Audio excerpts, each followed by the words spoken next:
प्रचण्डले मेरो जीव र धनको रक्षा गरिदिने हो भने म राजा चाहिन्छ भन्न सहमत छु, तयार छु, म आफै बोल्छु भनेर हेर्नुस्। त्यो पनि मैले सूचना पाएको छु। आज केपी शर्मा ओलीको मुटुको ढ्याङ्ग्रो फुट्याछ। अस्तिको मोटरसाइकल र्याली निक्ले बित्तिकै हिजो 3 जना गएर कहाँ गए? महोत्तरी गए।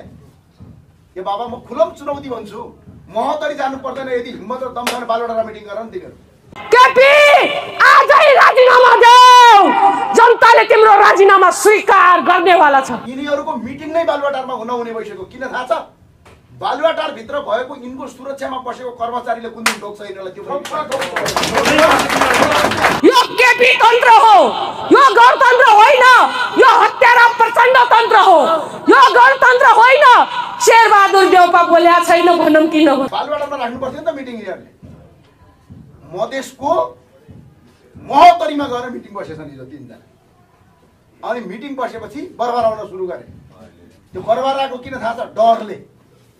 जब के हुन्छ याद छ कि छैन तपाईँ? राजा पोखराबाट आउँदै हुनुहुन्छ, यो देशमा यो अवस्था मान्दैन भन्ने मान्छेलाई थुन्न टाढाबाट छोएर मात्र हेर न त्यसपछि तिम्रो हालत के हो।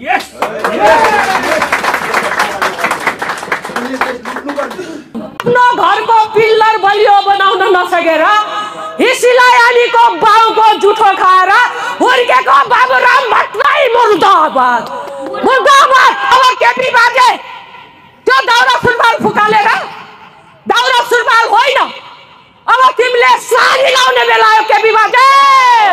धोती लाऊ, धोती। धेरैचोटि प्रधानमन्त्री भयो, के लछार पाटो लायो त? बङ्गारुका लट्ठीले घुँडामा हान्दै दाम्लोले घाँटीमा बाँधेर टोली खेलमा ल्याउने नेतृत्व हामी गर्छौँ। यिनले देश मास्नु पर्ने, हामीले चाहिँ यिनीहरूलाई संरक्षण गर्नुपर्ने।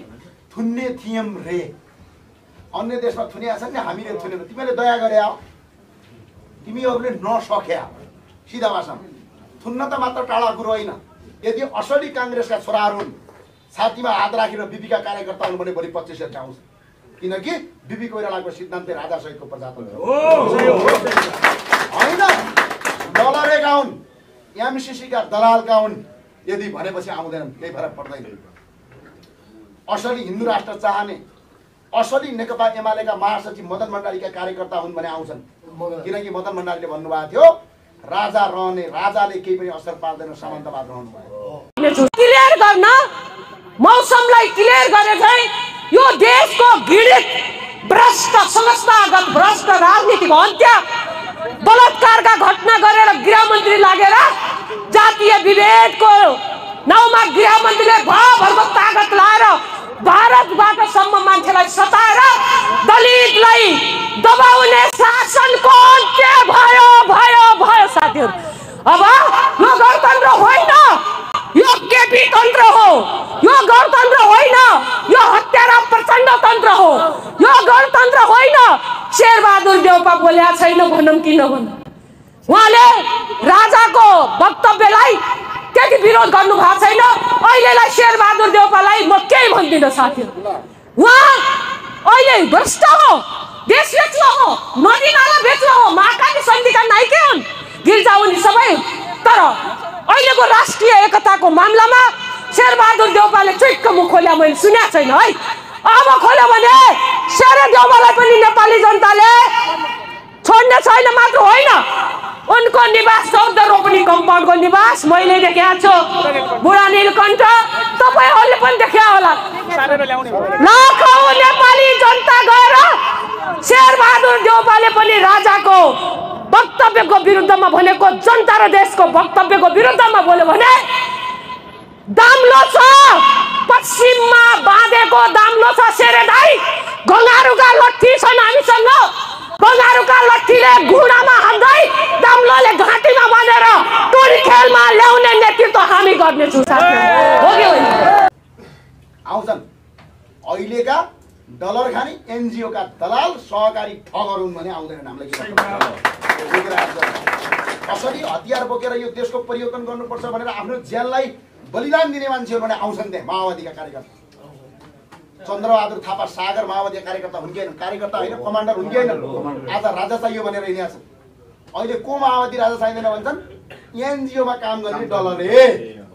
अब पछाडि यिनलाई नेपाली होइन डलरे लेख्ने, पछाडिको नामको पछाडि रामबहादुर डलरे। अनि आज हिन्दूले हिन्दू राष्ट्र बाँचिरहेछ यिनीहरूको चेत जबसम्म खुल्दैन तबसम्म यी दास भइरहन्छ यो कुरा याद गर्नु भने आज यिनका विरुद्धमा संविधान आयो कि आएन कसले लेख्यो अमेरिकाको हरियो डलरले लेखेको संविधान यी त कस्ता थिए सांसद देख्नु भएको छ सुर्ती पट्काउने त्यो संविधान संसद भवन आज म जान्छु त्यो अगाडि चौरवटा सुतिहाल्थे दिउँसै त्यो चौरमा सुत्दिन्थे हेर त गुर सुत्थे आफ्नो सिग्नेचर आफै गर्न नसक्ने अहिले पनि संविधान सभा सदस्य भनेर ट्याग लाएर हिँड्छन् लास श्रमका पसार हो त्यस्ता मान्छेले लेखेका संविधान अनि जनताको तिनले लेखेका हुन् र आम्मो नाम त लेख्न आउँदैन त्यो संविधान कसरी लेखे एनजिओले लेख्यो हात उठायो अनि देशको जनता भविष्य बर्बाद गर्न पाइन्छ हो यो 25 गते भनेको राजाको स्वागत मात्र होइन यो देशको अवस्था व्यवस्था परिवर्तन गर्नको एउटा आन्दोलनको बिगुल फुक्ने दिन हो त्यो दिन सब घर घरबाट निस्केर तपाईको आउनुपर्छ भन्ने यहाँ ती मात्र हुँदैन संविधान गीता हो कि कुरान हो कि बाइबल हो परिवर्तन गर्न नपाइने हो यसलाई परिमार्जन गर्न पाइन्छ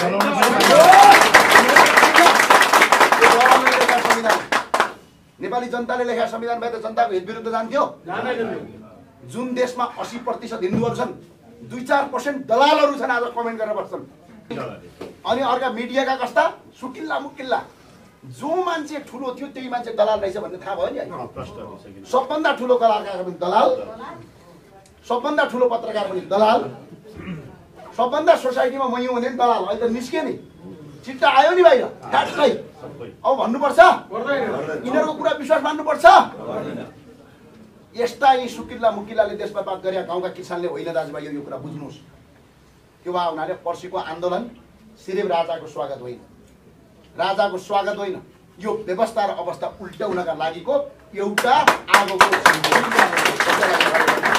अनि केही बदमास डलरेहरू उफ्रिरहेका छन् यिनलाई तह नलगाइकन देश बन्द